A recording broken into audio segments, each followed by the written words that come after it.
The form I'm going to discuss here is the NAVMAC 1025. It's considered the equipment repair order or as we like to refer to it, the equipment arrow. It's basically pulled out of the manual, the TM 4700 TAC 15/1. The arrow has many different purposes, but for this period of instruction, we're going to talk about the arrow as it relates to the corrective maintenance piece. The arrow is primarily used for transmitting work to a higher echelon of maintenance and for recording and reporting the maintenance performed. So it basically is a form used to keep track of the maintenance processes. Therefore, when you induct the equipment into the maintenance cycle, you're also going to provide the equipment repair order as well. The only time you wouldn't be required to use an equipment repair order is if the labor hour is less than 0.3, total parts cost is less than $25.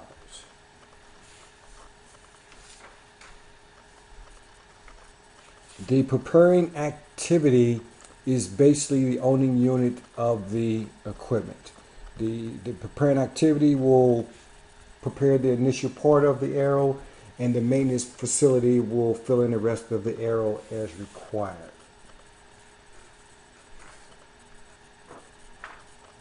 In block 1, the arrow number goes into that particular section right there. The maintenance section will provide the arrow number.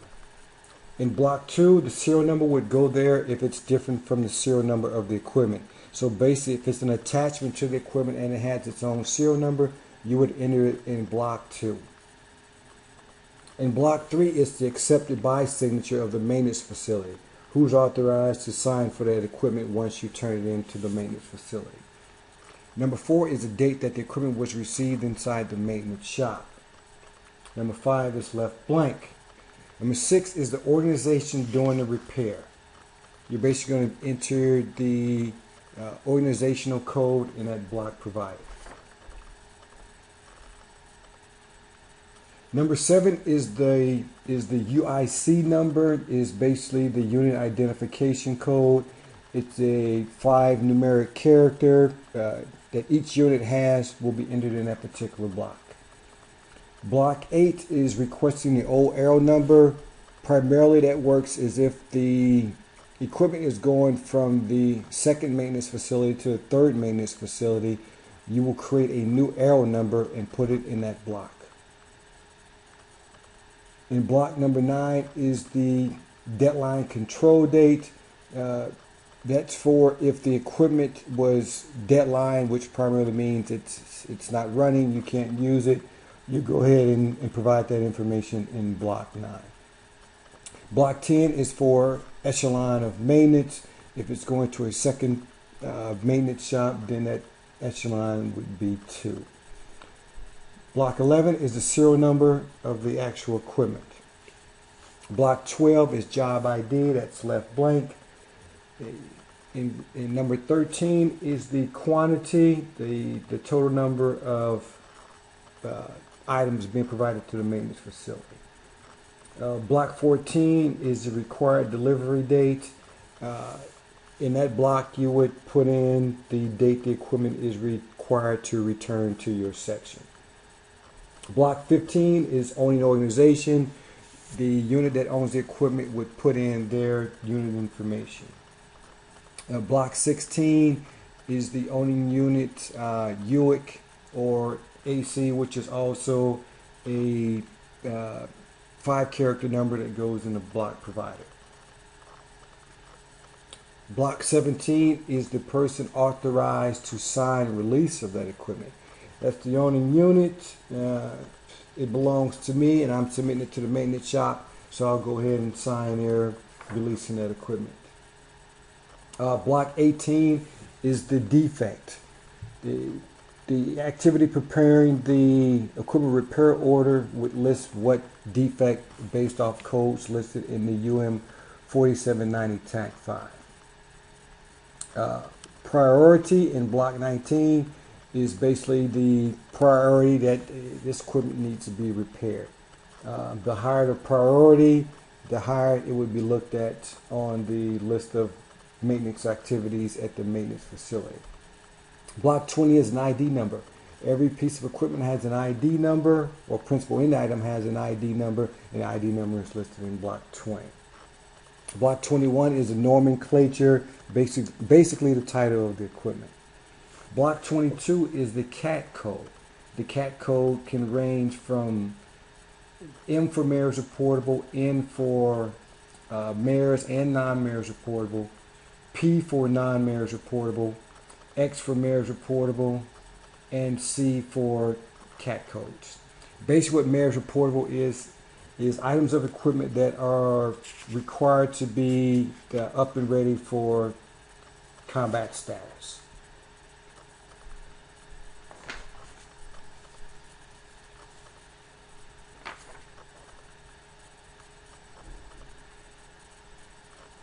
Next is the job stat code. Maintenance would enter the job stat code, and that's based off of information received from the user's manual 4700 TAC 5.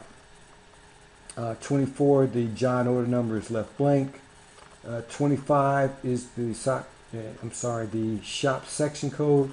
The maintenance section enters the shop section code that describes the commodity maintenance shop performing the maintenance. So basically whatever maintenance facility is performing that particular task, they have a shop section code that will be put into that particular block. 26 is released for investigation only if there was damage done to the equipment that was not done basically related to a job.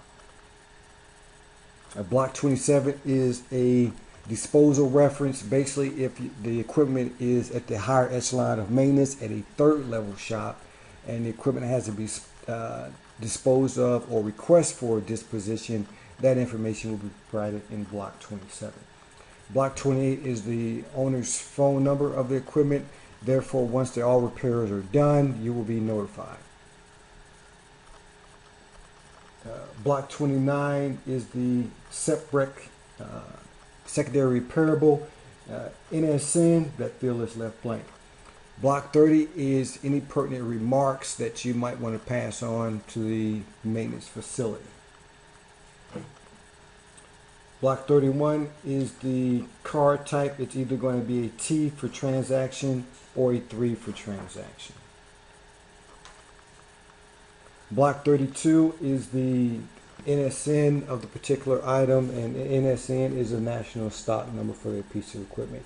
It's basically, at this point, a lot of administrative information that we're providing. 33 is the transaction date received in shop. So basically the maintenance section would enter the date that the equipment was actually accepted into their maintenance facility. Block 34 does not apply. And block 35, once again, is the nomenclature of the equipment. Block 36 is the TAM or ID number.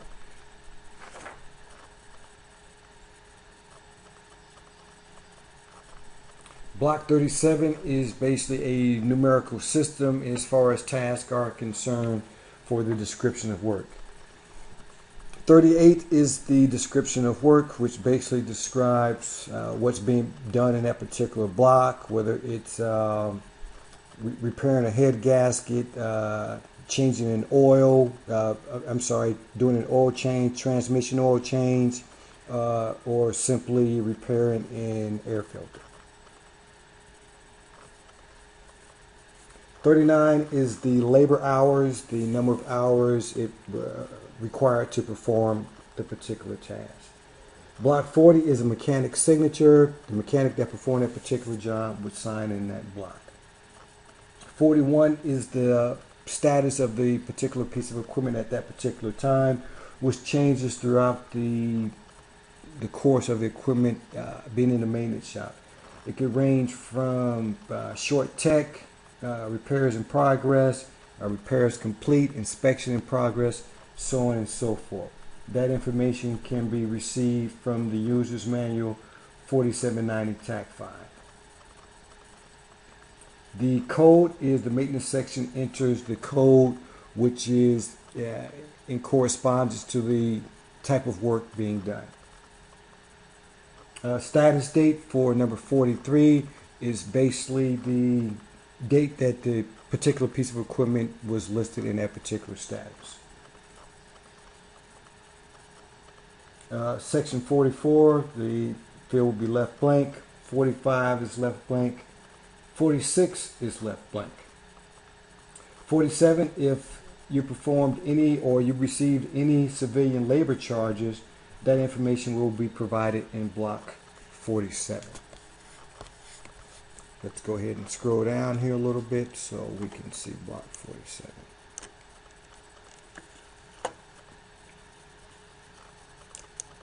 Or let's go back up.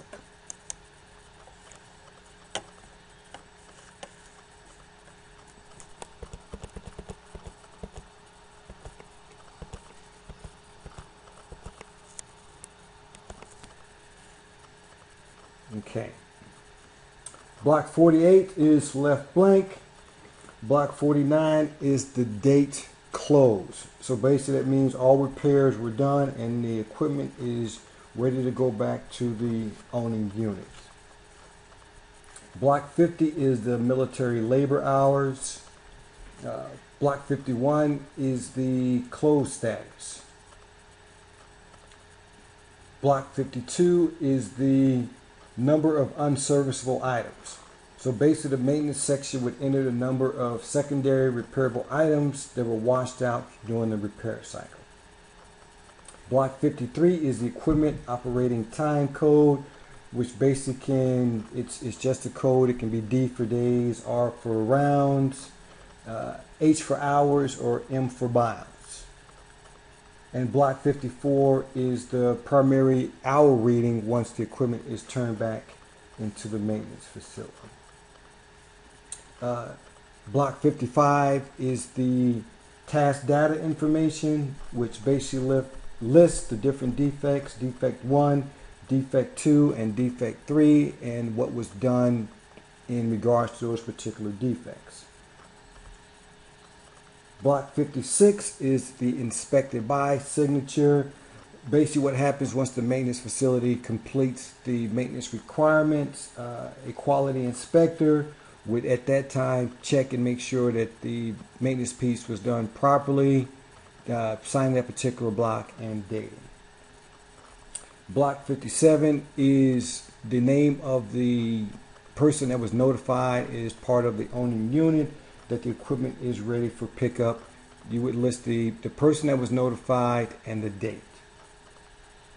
And block 58 is delivered to signature, which basically states that the equipment was delivered to the owning unit, the person that received the equipment, and the date the equipment was received. These are the basic steps for filling out an equipment repair order. Further information can be received through TM 4700 TAC 15/1.